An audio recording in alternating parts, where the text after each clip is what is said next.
Hi guys, welcome to the 19th Man. Looking at some terrific Twitter questions that have been sent in by all our supporters and some that even aren't our supporters. So to Dale Harris, who tweeted a question, given he's a recruiting manager at Carlton, I'm probably not going to answer his.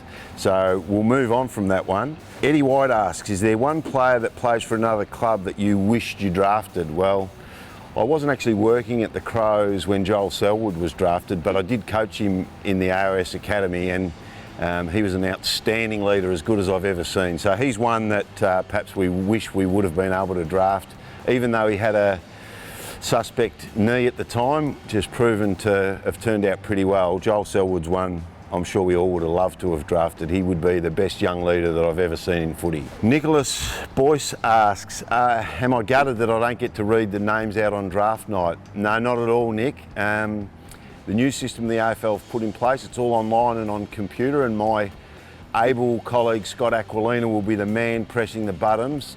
So if one goes wrong, we're going to blame him, but certainly not upset that we don't get to read them out. We're not actually even in the main room anymore. The clubs will all be in their own individual rooms, which is probably a little bit better if we need to discuss anything. But generally you want to stay in order, you've done the work, stay true to your talent list, and just press those buttons as they come out on draft night.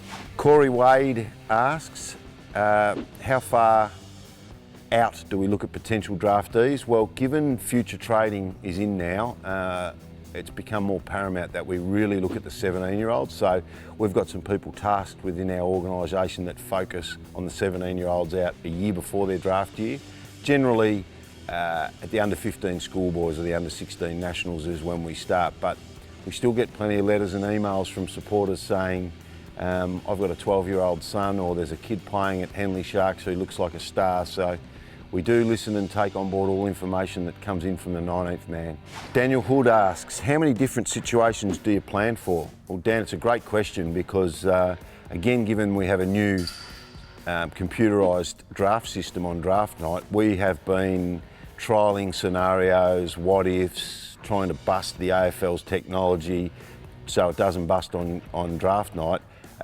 We would try, it's a bit easier with 2 early picks, which is fantastic, but we would try hundreds of different scenarios. So as we get closer to the draft, we have all the information in, be that medical, psychological, etc. But we've tried hundreds and hundreds of scenarios in the new AFL computer bidding draft night system. Reese asks, how much do we focus on the go-home factor for players outside South Australia? Yeah, we certainly do, and we consider it, but we're a national competition and our job is to bring the best, most talented people and players to the Crows. So we certainly factor it in, but generally it won't stop us picking a player from outside of South Australia. We've got a great culture, a great team here. We want to bring fantastic young men in that our players will enjoy working with and playing with. So we consider it, but it's not often the be-all and end-all. Andrew asks, how many hours would we work in the lead up to the draft? Well, Andrew, in the week leading up, it's probably not too bad because most of the work is done, but in the 2 weeks to a month before, plenty of long hours. And if you have to drive up the country to do some last minute interviews or see parents or have a second or third meeting with a player, depends on how many Ks you do, could be a very, very long day. So not so bad in the week leading up to, but in the month before the draft, we have some pretty long days. Ethan asks, the Leftfield pick that's given us the most satisfaction?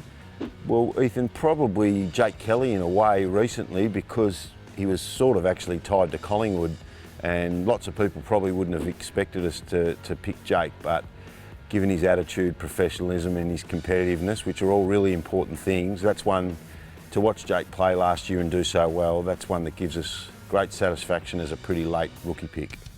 Go Crows asks who we might pick at 9 and 13. Is that best available or specific needs? Well, it's a really interesting question, Go Crows, because with the academy players coming in and we don't know exactly where they're going to get bid on, potentially that could shift pick 9 out a few spots, or it could stay where it is. So there's a few little unknowns there, but I can assure our supporters we'll be staying very true to our talent order and trying to bring the best young men in to our club that we possibly can.